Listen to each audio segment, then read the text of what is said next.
Boa noite, família mais linda da viagem eletrizante com essa poetisa, escritora, serva fiel. Botei poucas coisas, hein? Porque se eu for escrever tudo, não cabe. Minha irmã Cíntia Tanuri, presente de Deus para minha vida. Boa noite para vocês. Desde já quero agradecer, porque eu a amo e quero chamar aqui com muito prazer no meu coração. Quero te falar que você está mais linda do que ontem, viu, Tanuri? É o comentário daqui de casa. A Cíntia tá diferente, ou tá mais bonita, né? É, querida, porque quando a gente se sente bem, a gente fica assim mais bonita. Vem pra cá, Tanuri, vem pra cá, porque a sala é sua, minha irmã. Fica à vontade. Eita, coisa boa! Obrigada. Como é bom, né? A gente ser acolhida dessa forma, com tanto carinho. É sempre uma alegria estar aqui com vocês. Muito obrigada, Mônica. Muito obrigada pelo amor. Muito obrigada por me receber no seu coração, na sua família desse jeito. Lugar privilegiado, hein? Eita, glória a Deus. Boa noite a todos que estão conectados aqui comigo agora. Não consigo ver todo mundo. Estou vendo a Rosana aqui, a Tânia.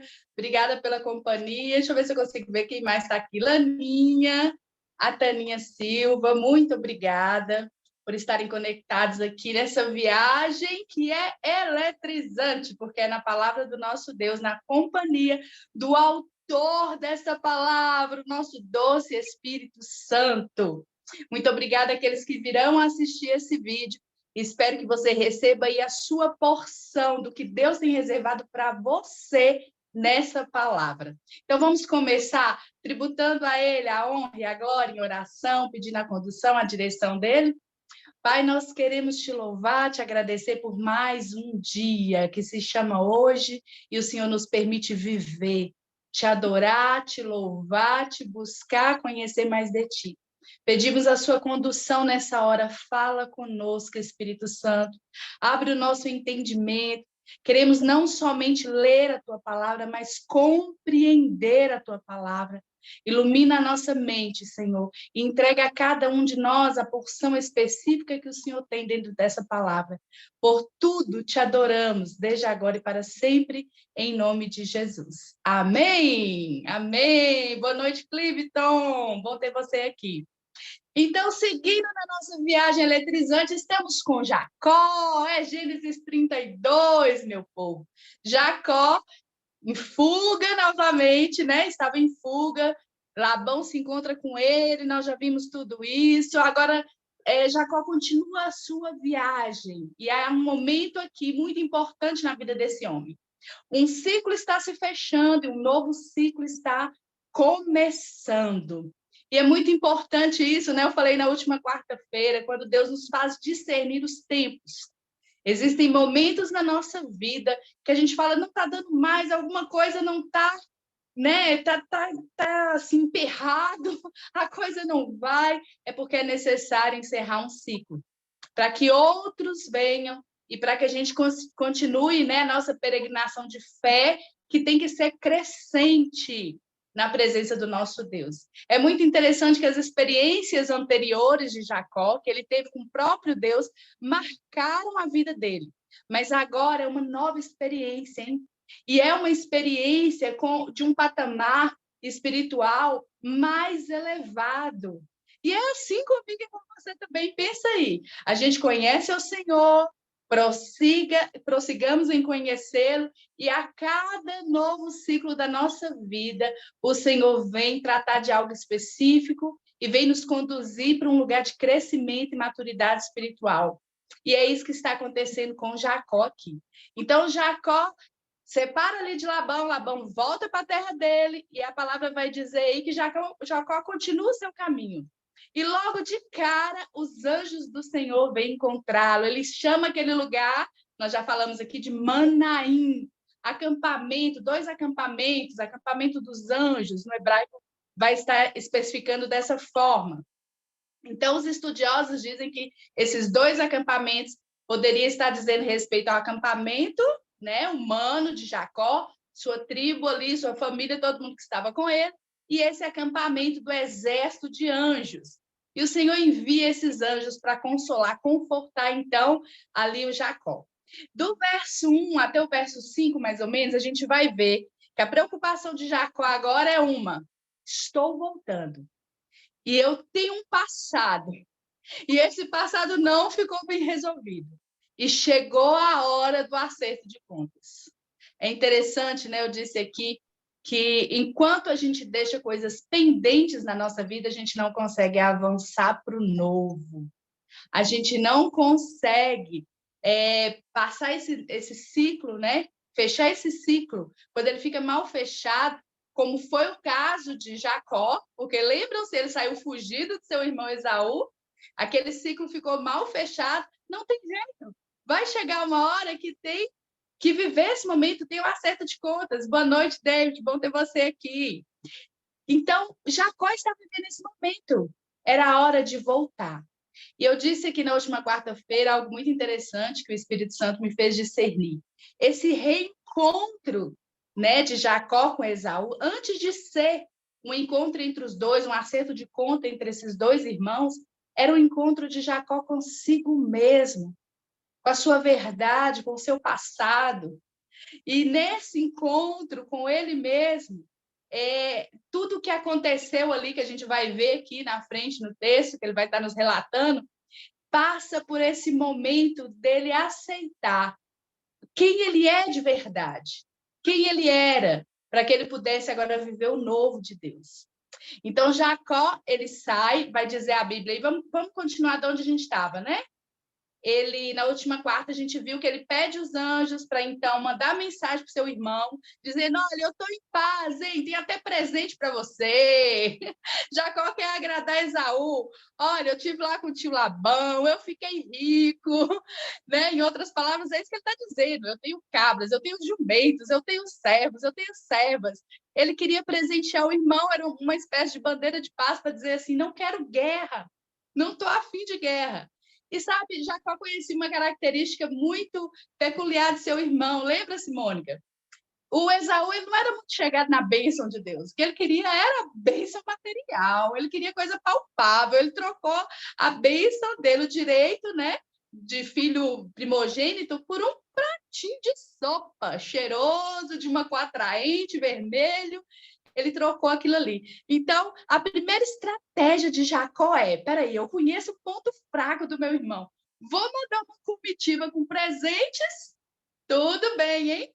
Só que ele não imaginava. A resposta de volta para Jacó foi: olha, seu irmão também é o seu encontro também, com 400 homens. Quando Jacó escuta aquilo, ele entra em desespero. Ele está vindo com um exército, ele vem destruir tudo. Meu pescoço, minha família, tudo que eu tenho agora já era. Ele conhecia também o seu irmão. Ele sabia que seu irmão era um exímio caçador. Quando Esaú queria uma presa, ele ia e pegava. E Jacó, então, sabia do risco iminente da vida dele e de toda a família dele. Então, ele entra em desespero e ele vai clamar, ele vai orar desesperadamente. E a gente viu na última quarta-feira, né, os pontos dessa oração. Ele vai se humilhar diante de Deus, ele vai dizer, Senhor, eu reconheço que se não fosse a sua misericórdia comigo, eu não estaria aqui, eu não teria nada do que eu tenho. Eu reconheço que eu saí da terra do meu pai em direção a Padã Arã, só eu e um cajado. Eu não tinha nada. Eu estou voltando próspero, eu tenho esposas, eu tenho filhos, eu tenho servas, servos, eu tenho gado. Tudo isso o Senhor me deu. Eu reconheço a tua promessa, o Senhor falou que ia ser comigo, que ia me guardar, que ia me prosperar, que ia fazer numerosa a minha descendência, então lembra-te de mim. Ele está dizendo, Senhor, o Senhor falou isso, mas em outras palavras ele está dizendo assim, mas se o meu irmão me matar, como o Senhor vai cumprir a sua promessa? Como eu serei uma grande nação, Senhor? Lembra do que o Senhor falou, hein? Deus não se esquece. Mas na hora do desespero, a gente faz isso com Deus, não faz, não? A gente também é como Jacó. A gente fala, Senhor, lembra? Deixa eu falar isso. Está tudo ao contrário agora na situação que eu estou. E é assim que Jacó está tendo essa conversa verdadeira. Jacó não está rasgando as vestes, ele está rasgando o coração. Ele está dizendo, eu estou com medo, eu estou apavorado. O texto diz que era profunda angústia e pavor. Eu estou com medo, e ele vai dizer assim, agora não é só minha vida, Senhor. Olha, tem 2 bandos comigo, porque lembra da estratégia dele? Ele separou a família dele, tudo que ele tinha, em 2 grupos, né, 2 caravanas, e ele diz, por quê? Se meu irmão atacar uma, ele era um bom estrategista, hein? A outra ainda tem uma chance de fuga, de sobreviver alguém. Então ele fala isso com o Senhor, não estou sozinho, não é só minha vida. Eu sou responsável por outras vidas. É o que ele está dizendo. E aí nós vamos continuar aqui. Pega aí comigo. Do verso... Vamos continuar. 17. Deixa eu ver se 17... 18... Espera aí, gente. Perdi aqui o versículo que nós paramos, hein? Isso, 13, desculpa. Verso 13. Depois de passar ali a noite, ele escolheu entre os seus rebanhos o presente para o seu irmão. Nós já falamos dessa parte, né? Ele colocou ali para poder mandar para o irmão dele, certo? Nós paramos, foi mais na frente, né, gente? Estou tentando localizar aqui qual o versículo que nós paramos.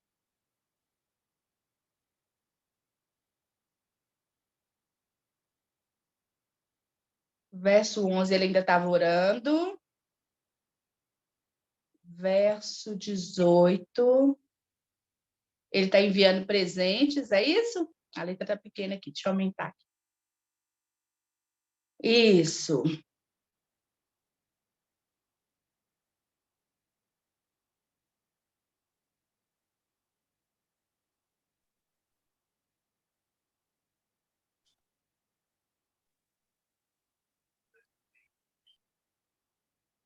Ai, gente, verso 12. Vou pegar do verso 11 aqui, porque eu me perdi. E qual versículo que nós paramos na última quarta, hein? Ele ainda está orando aqui. Livra-me, Senhor, rogo-te das mãos do meu irmão Esaú, porque tenho medo que ele venha nos atacar, tanto a mim como as mães e as crianças. Pois tu prometestes, que estava certo, que faria prosperar, e me daria uma descendência tão numerosa como a areia do mar, que não se pode contar. Depois de passar ali a noite, escolheu entre os seus rebanhos um presente para o seu irmão, né? Nós falamos 200 cabras, 20 bodes, 200 ovelhas, 20 carneiros, 30 fêmeas de camelo. Ele pegou muita coisa ali, né? Foi um presente generoso. Colocou cada rebanho sob o cuidado de um servo e diz, vão à frente de uma certa rebanha de um dos nossos rebanhos.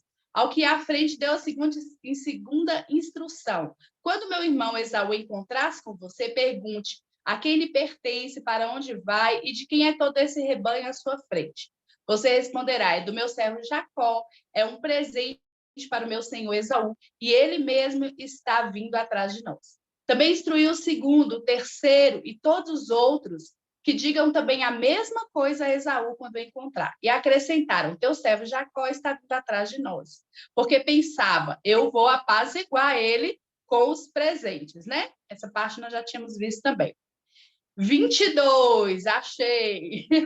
Naquela noite, Jacó se levantou, tomou suas mulheres, suas 2 servas, seus 11 filhos, lembrando que ele não estava contando a filha, né, de Ná, porque é uma questão de costume, né, da época, mas tinha aí a filha também.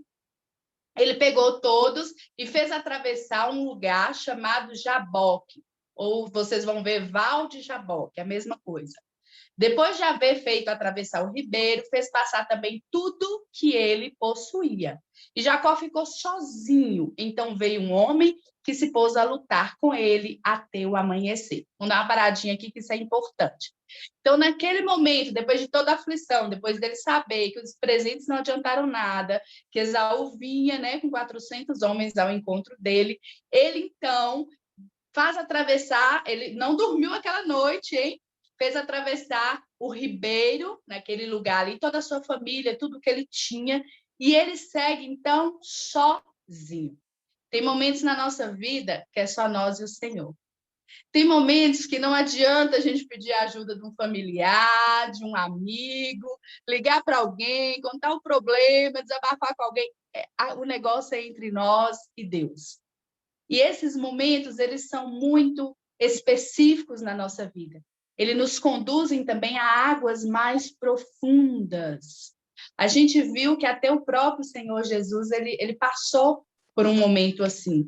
Se você se lembrar bem, lá em Lucas 22, vai estar relatado lá a partir do verso 40, quando Jesus estava no Getsêmani, se preparando para esse grande momento da vida dele, de entrega, de renúncia de si mesmo, de se esvaziar de si. Era o cumprimento da missão, o porquê Jesus veio. Porque ele tomou essa forma de homem, como Paulo vai dizer em Filipenses. Por que que ele, né, mesmo sendo Deus, ele se submete a essa humilhação, de se tornar um como eu e você, de vestir essa carne nossa perecível. E naquele momento ele sabia que a cruz o esperava, era o grande confronto. Então, naquele momento, ele pede ali os discípulos para orarem, né? Mas diz a palavra que ele se afasta e ele vai orar sozinho. É um momento dele com Deus. Lembra do clamor dele? Pai, se for possível, afasta de mim esse cálice, que eu não beba dele.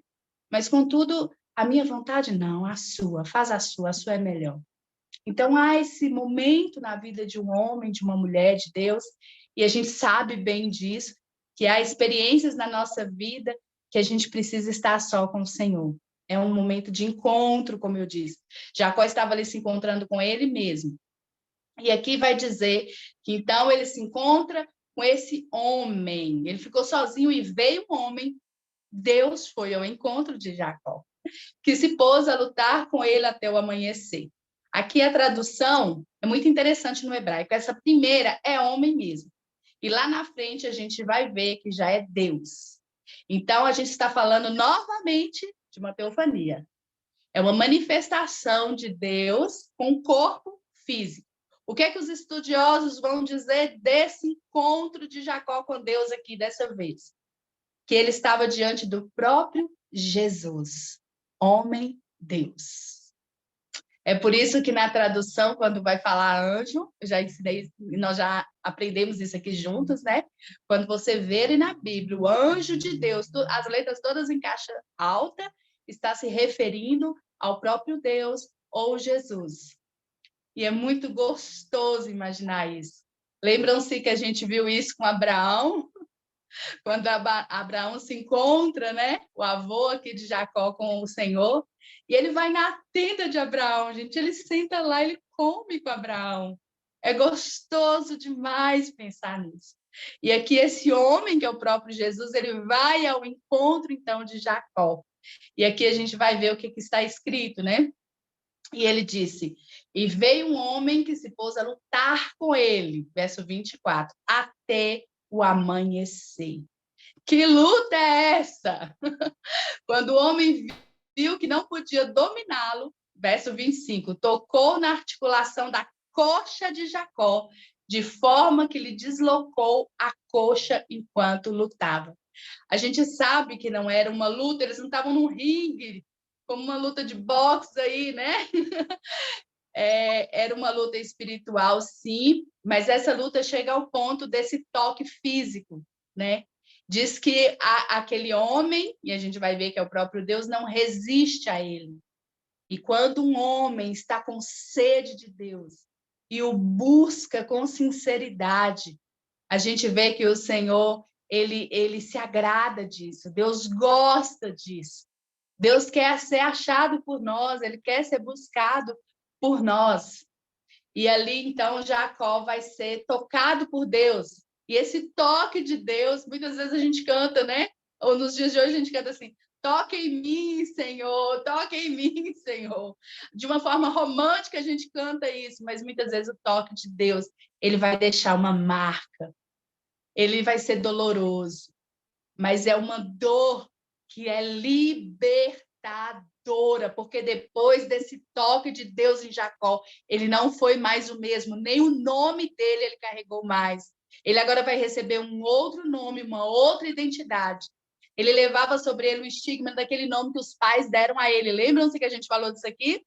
Como suplantador, enganador, o significado do nome Jacó. E agora Deus vai mudar o nome desse homem e a história desse homem. Então, ele tocou ali na coxa dele, ele desloca, eu imagino a dor que ele sentiu, deslocou ali, né, a junta da coxa. E aí, o que é que vai dizer? Então, o homem disse, deixe-me ir, pois o dia já está despontando. Mas Jacó lhe respondeu, não te deixarei ir, a não ser que me abençoes. Ele é ousado. Ele disse, eu sei que eu não posso com você, é claro que se fosse uma luta física, ele já era um homem morto naquela altura. Mas ele estava resistindo espiritualmente, e o Senhor permitiu isso a ele. E ousadamente ele diz, você não vai, enquanto você não abençoar. Quem nunca cantou aquele corinho em Clifton?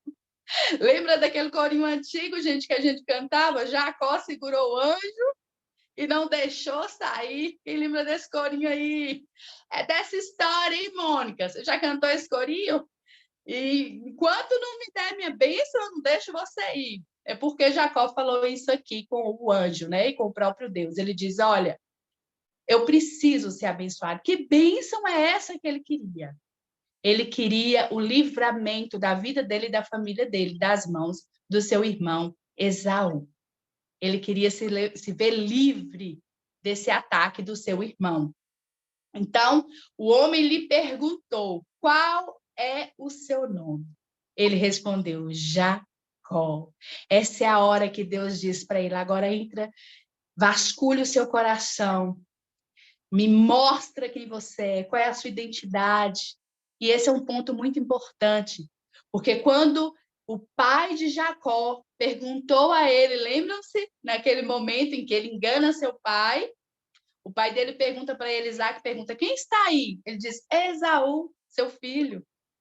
Ele se vestiu de Esaú, com a ajuda da mãe, hein? Ele colocou aqueles pelos ali para o pai, que estava cego, né? Tateando, se confundisse com o seu irmão. Ele diz, sou eu, Esaú. E agora o próprio Deus diz, me diga aqui, quem é você? Qual o seu nome? Eu sou Jacó. Essa é a hora, como eu disse, né? No encontro dele com Labão, quando ele dá nome àquele lugar que eles fizeram ali por testemunha da aliança dele, ele vai dizer na língua dele, lá a língua falada em Padarã, ainda era o aramaico. Mas quando ele nomeia aquele lugar, ele vai falar em hebraico. Ele está dizendo, essa é a minha origem, é a minha língua, é o meu pertencimento. É como a gente, brasileiro em terra estranha, hein?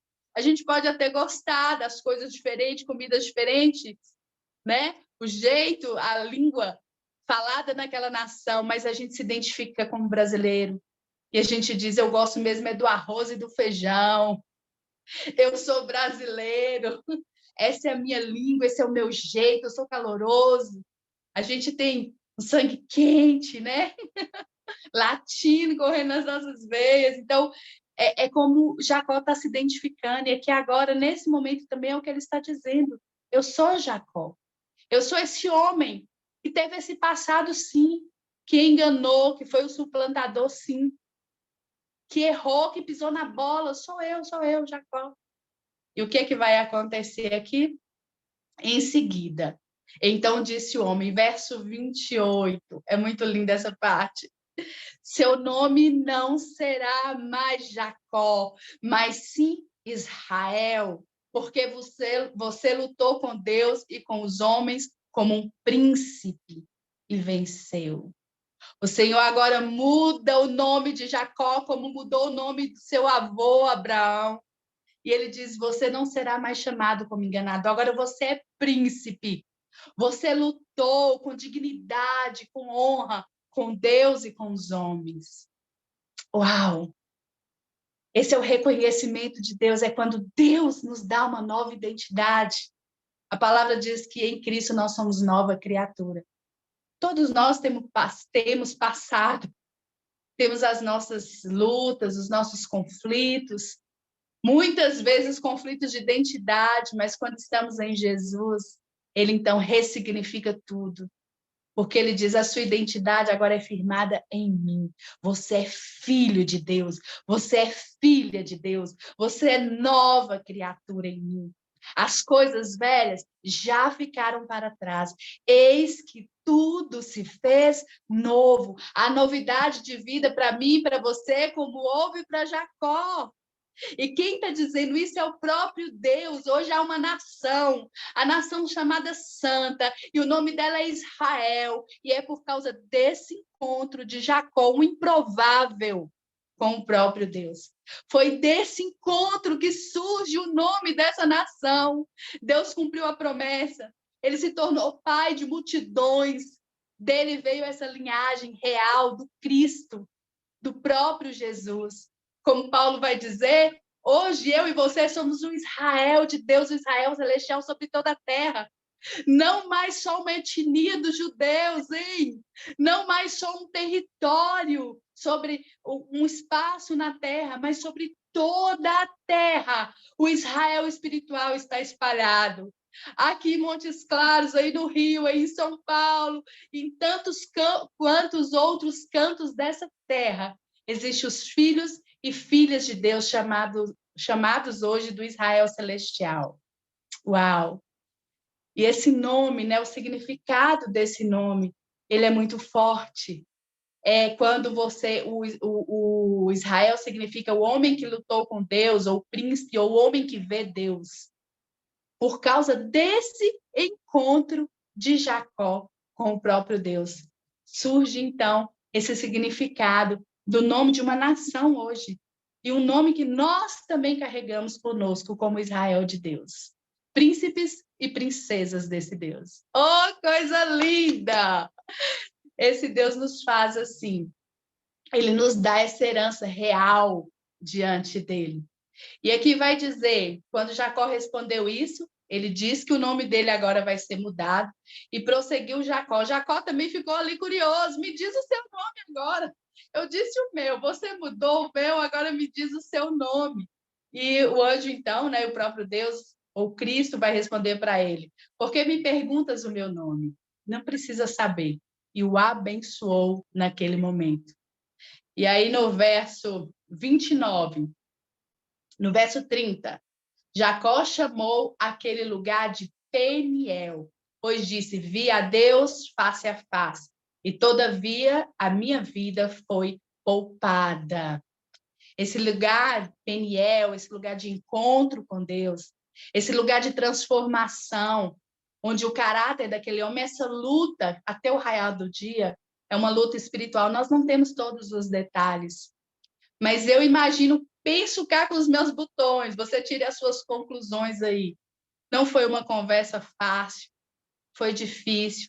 Talvez Deus conduziu Jacó a esse encontro com ele mesmo e não é muito agradável. Quando a gente precisa olhar para dentro de nós, para aquelas coisas que a gente não gosta de ver, mas é necessário para que haja ali uma cura, uma transformação, esse toque profundo do Senhor. E no raiar do dia, ele tem essa história mudada, o nome mudado. E agora ele sai dali, ele dá nome àquele lugar, ele fala, esse lugar será conhecido como Peniel. Eu vi a face de Deus e ele poupou minha vida. Ele me abençoou nesse lugar.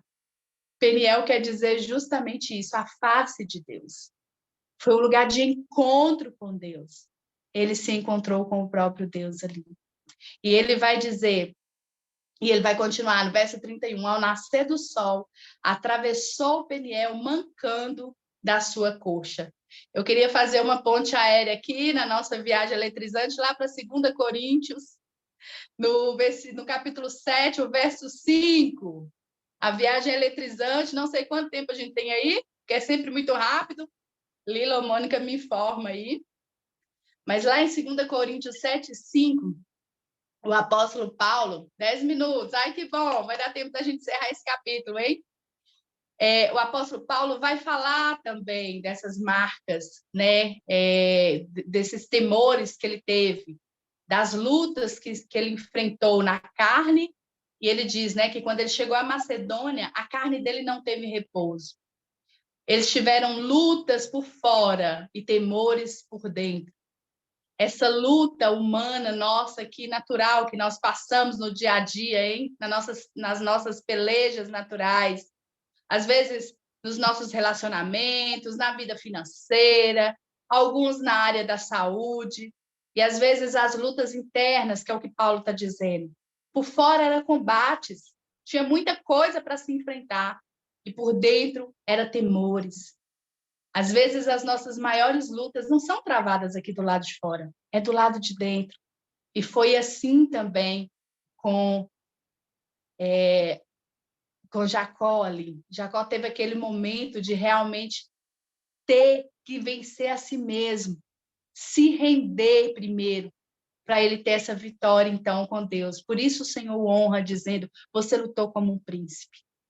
Eu fico imaginando como foi esse momento tão profundo ali, de Jacó com ele mesmo e para com o Senhor. E ele sai mancando, né, na perna. O apóstolo Paulo também, ele vai dizer, em uma de suas cartas, em Gálatas 6,17, quem quiser marcar aí, Gálatas 6,17, no verso B desse versículo, ele vai dizer, eu trago no meu corpo as marcas de Cristo. Jacó saiu ali com uma marca do próprio Deus, mancando de uma coxa. E Paulo diz aí nesse versículo, em Gálatas 6,17, eu também trago no meu corpo as marcas de Cristo. As marcas de Cristo eram os embates que ele tinha ali.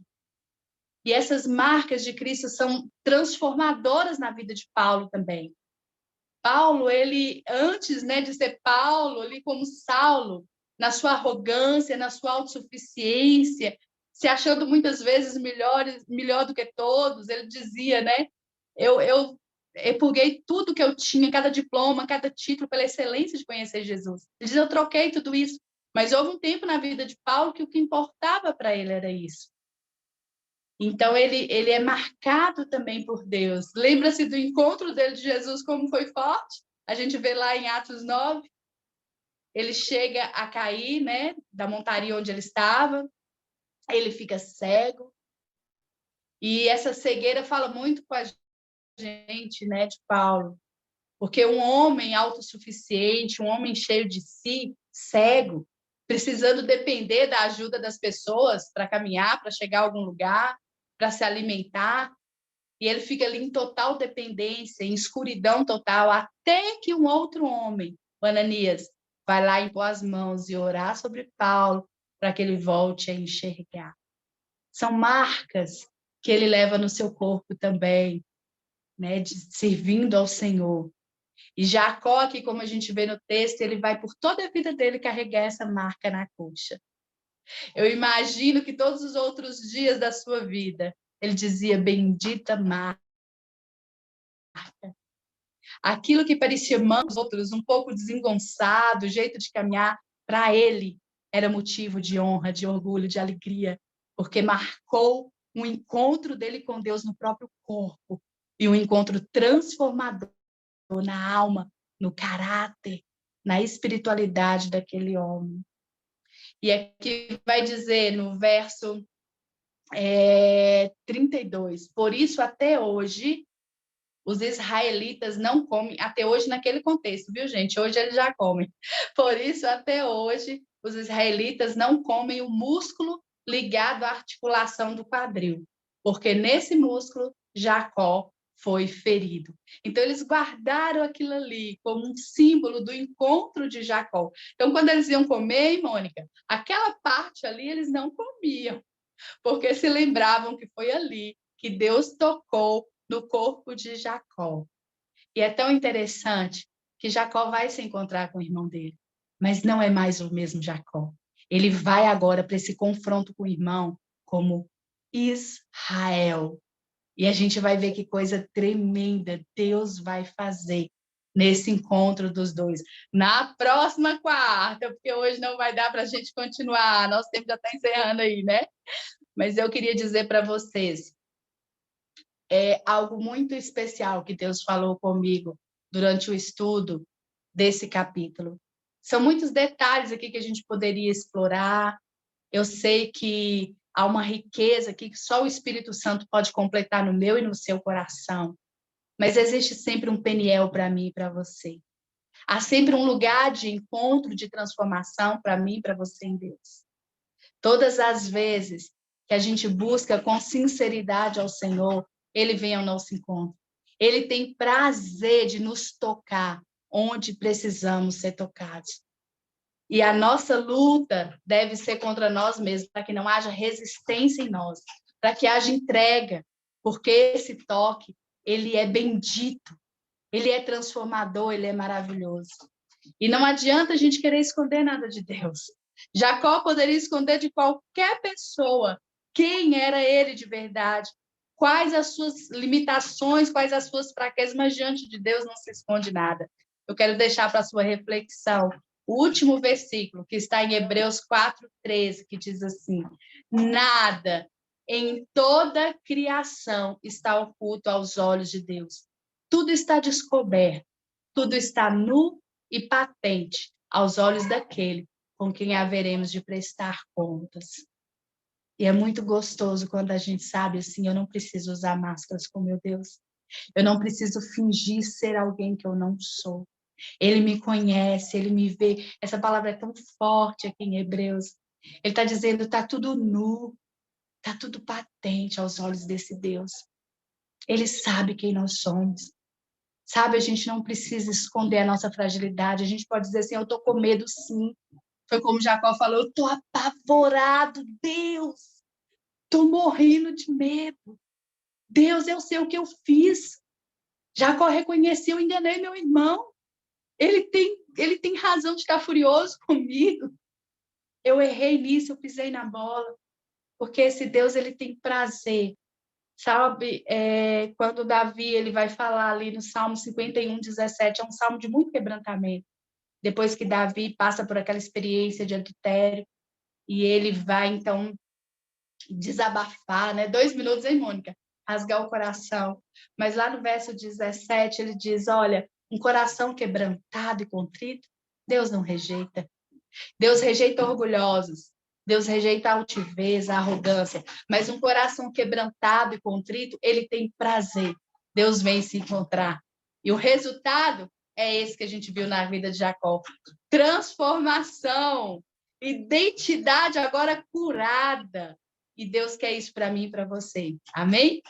Espero que o Senhor tenha falado com você aí e vamos continuar essa viagem eletrizante na próxima quarta, se o Senhor assim nos permitir. Obrigada.